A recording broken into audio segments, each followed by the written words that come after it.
Qual o nome do senhor inteiro? Roberto Razucchi. Roberto Razucchi.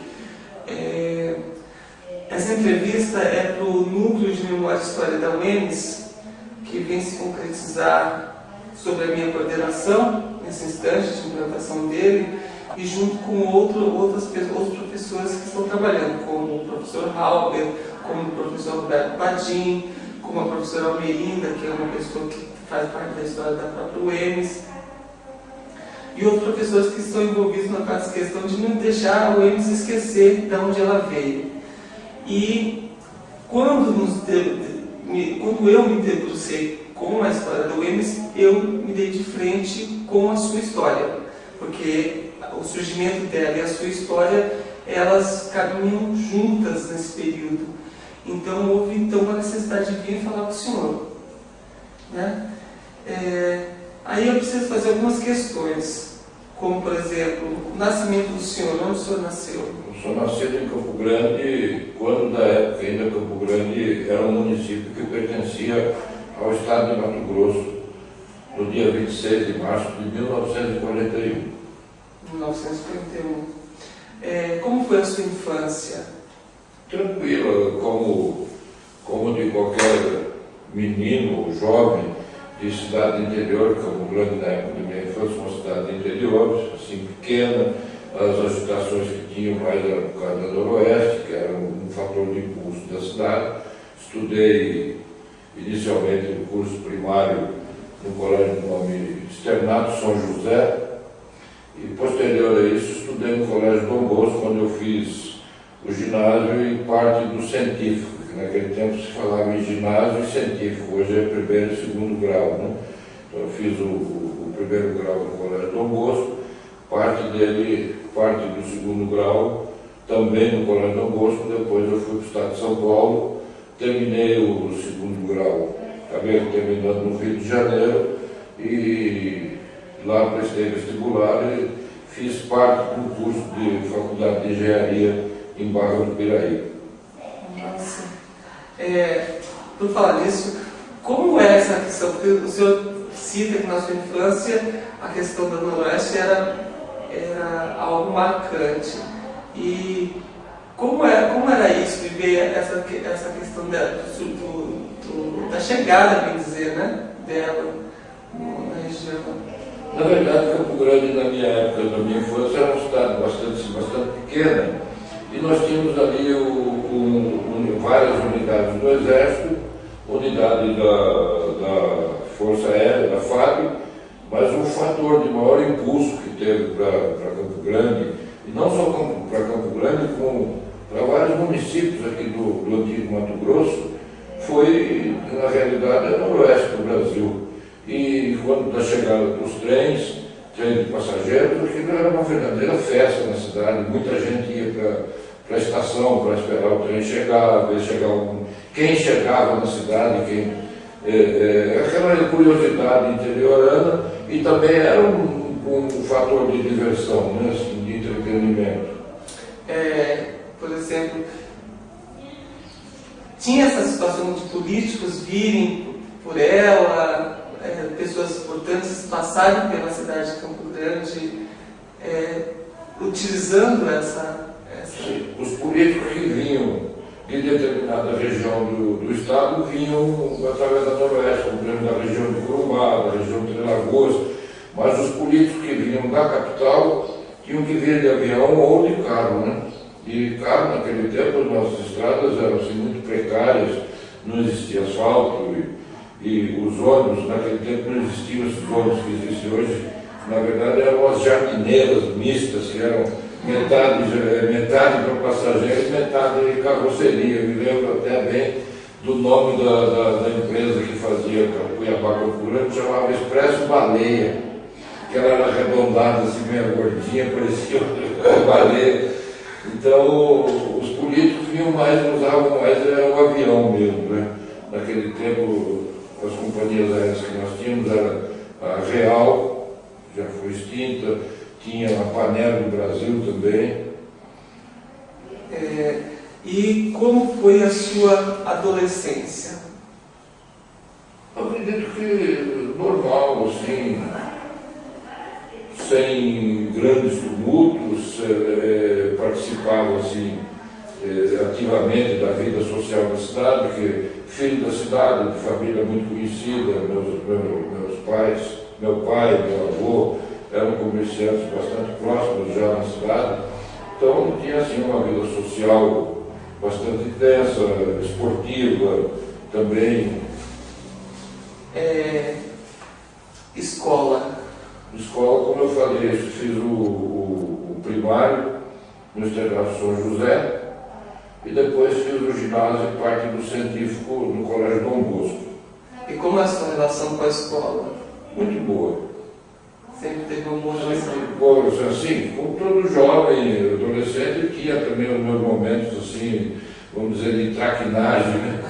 Mas assim, normal, nunca tive assim, repressões muito severas, nunca tive assim, risco de expulsão de escola, nada disso. Sim. Religião? Religião de família muito católica. Inclusive, quando moço, rapazote, e até boa moço, assim, numa cidade, uma idade já até bem avançada, eu fui coroinha há muito tempo, trabalhava junto com os padres, ajudava a realização de missas, de rezas. Seu casamento, quando se deu? Meu casamento se deu em 1973. Eu já casei com uma idade assim, um pouco avançada, com 32 anos. Casei com a dona Adélia, que é minha esposa até hoje. Nós temos 34 anos de casados, temos 4 filhos. E temos no momento 11 netos e indo para 13. Nossa, é muito neto. Os filhos, como é a relação com os filhos? Minha relação com os filhos é muito boa. Sempre teve essa boa relação? Sim, sempre tive muito. Meus filhos foram assim, muito obedientes a mim, muito amorosos comigo, como são até hoje, né? Graças a Deus, eu tenho uma relação muito boa com os meus filhos.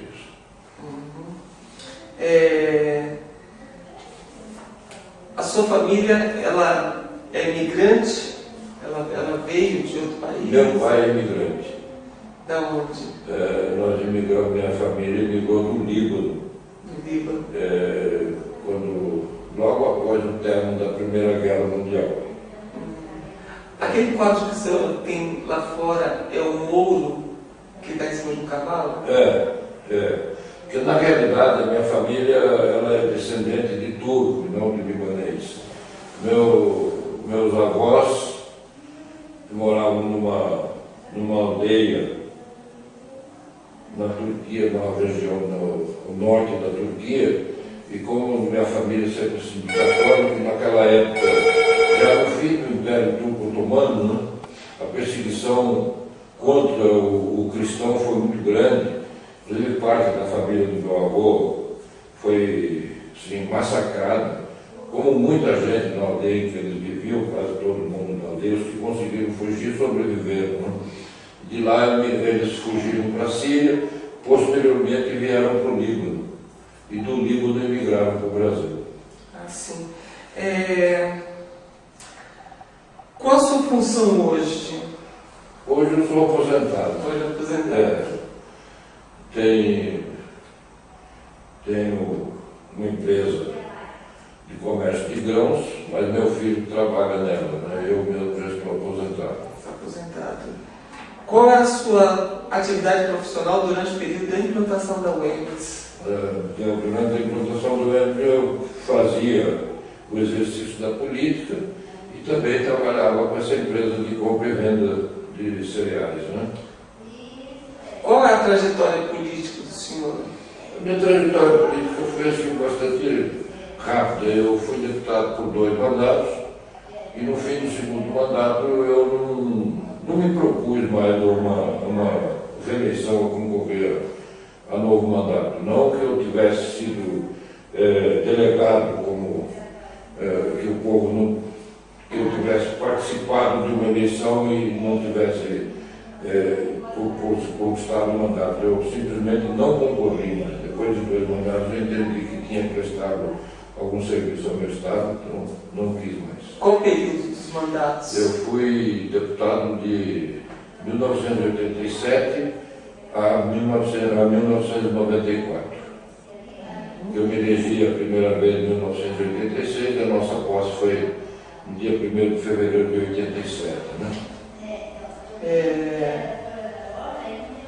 Durante a implantação da UEMS, o senhor pode dizer um pouco como foi essa questão da sua participação? O que acontecia durante esse período? Como ela surgiu? Quem deu início a ela? Como se deu-se o pensamento dessa instituição? A história da UEMS, ela, na realidade, ela nasceu nas ruas de Dourados. Né?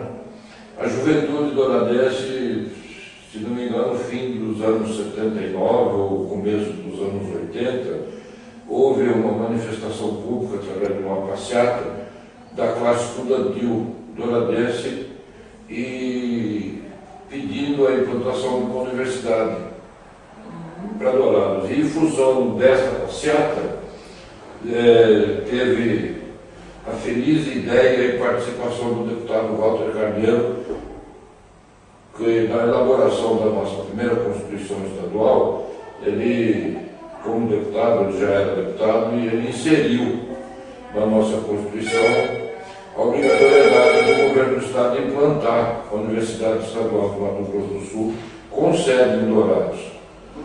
E aquilo, na época, simplesmente foi inserido e ficou praticamente como letra morta na nossa Constituição.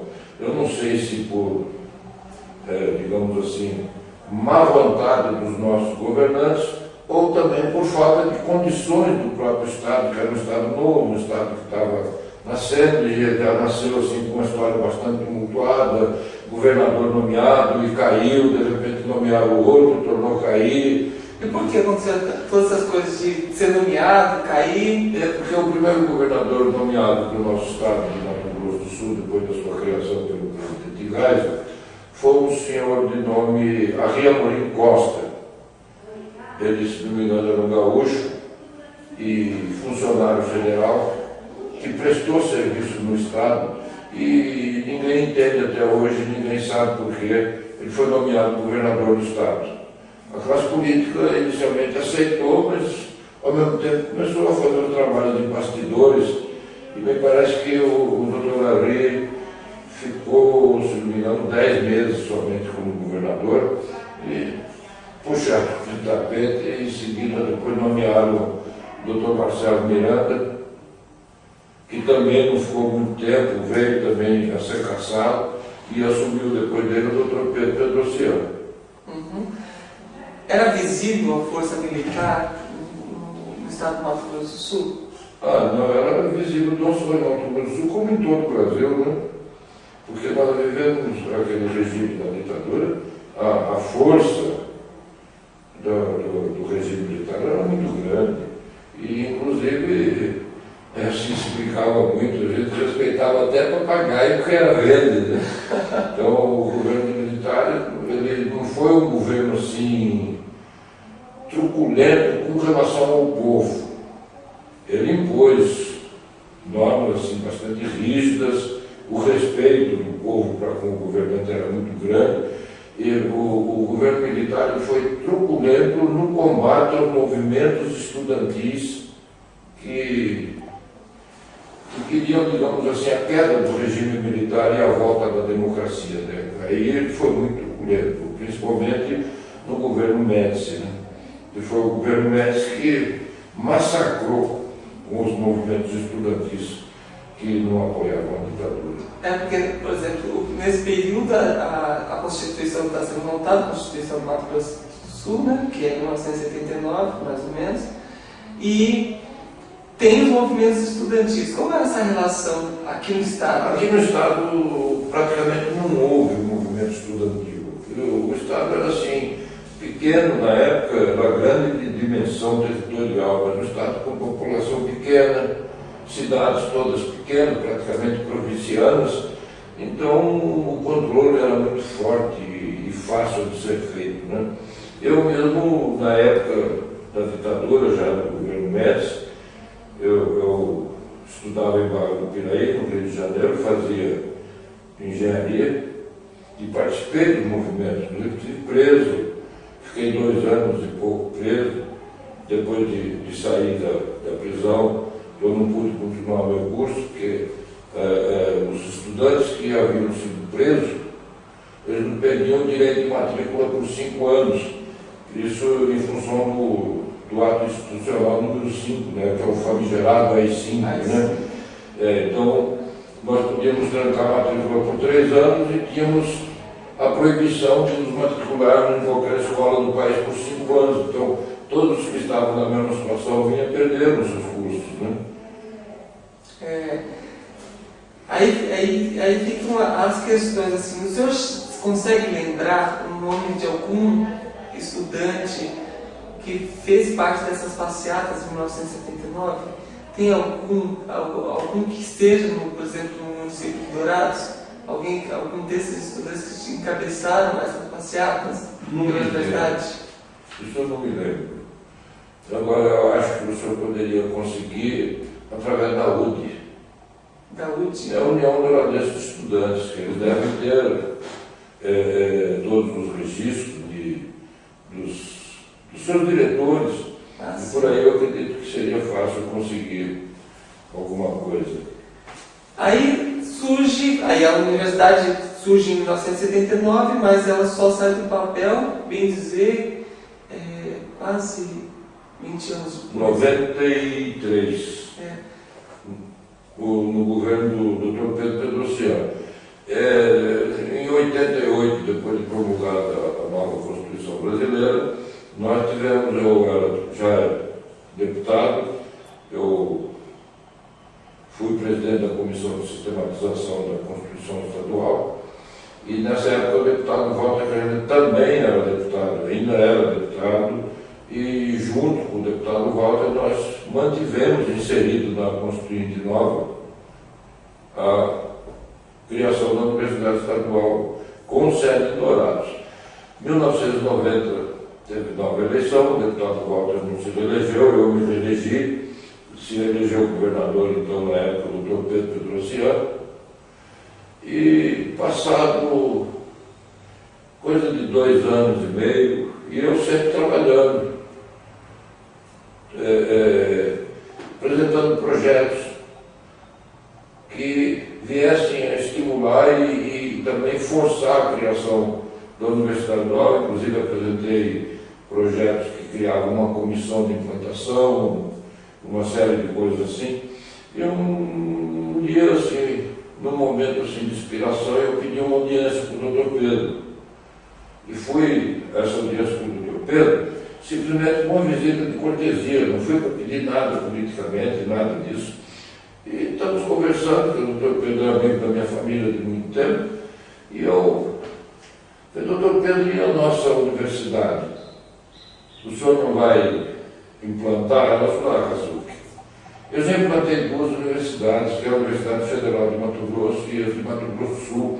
Você sabe, você me acompanha há muito tempo, fui eu que criei essas 2 universidades. Eu falei, isso eu sei, Dr. Pedro, mas o senhor, em algum momento, Dr. Pedro, da sua trajetória política, pensou assim que amanhã ou depois o senhor seria o único governador desse país que implantou 3 universidades? Ele parou, ficou me olhando, mudou de assunto, eu também não forcei mais. E mais uns 15 minutos me despedi, terminou a visita. No outro dia, coisa de 5 e pouco da manhã, tocou o telefone na minha residência. Eu atendi o telefone, era o professor Maurício Vanderlei. Não me engano, ele faz parte dos quadros da Universidade Federal de Mato Grosso do Sul. E na época o Maurício Vanderlei, que hoje é conselheiro do Tribunal de Contas, era chefe de gabinete do Dr. Pedro Pedrociano. Ele me ligou nesse horário e falou, deputado Kazuki, o senhor me desculpe o horário, mas eu estou lhe ligando que o Dr. Pedro me pediu que ele ligasse para mim participar, que o senhor ganhou a universidade para Dourados e para o senhor ir lá no palácio que ele está esperando para tomar um café. Eu cheguei no palácio coisa de 6 horas da manhã e o Dr. Pedro Pedrociano, todo mundo no Estado sabe, ele praticamente ser um visionário, né? Ele só acredita que ele deve ter passado a noite riscando coisas. Eu cheguei, ele já tinha lá uma série de papéis, aquilo tudo aberto em cima de uma mesa grande, onde queria implantar a universidade. E a partir daí começou efetivamente o trabalho da implantação da Universidade Estadual. E até nesse dia que eu fui tomar o café da manhã, ele falou: Azul, que a universidade vai sair lá junto com a Universidade Federal. Eu falei: mas como, doutor Pedro? Por que o senhor vai implantar ela lá junto com a Federal? Ele falou: não, eu já mantive um contato e eles nos cederam, entendeu? E nós estamos fazendo um projeto para que no futuro a gente faça uma fusão e se crie uma cidade universitária. Esse, na verdade, era o pensamento do Dr. Pedro na época da implantação, por isso que ele escolheu o terreno anexo à Universidade Federal. Ah, sim, deixa eu ver se caso tem questão do...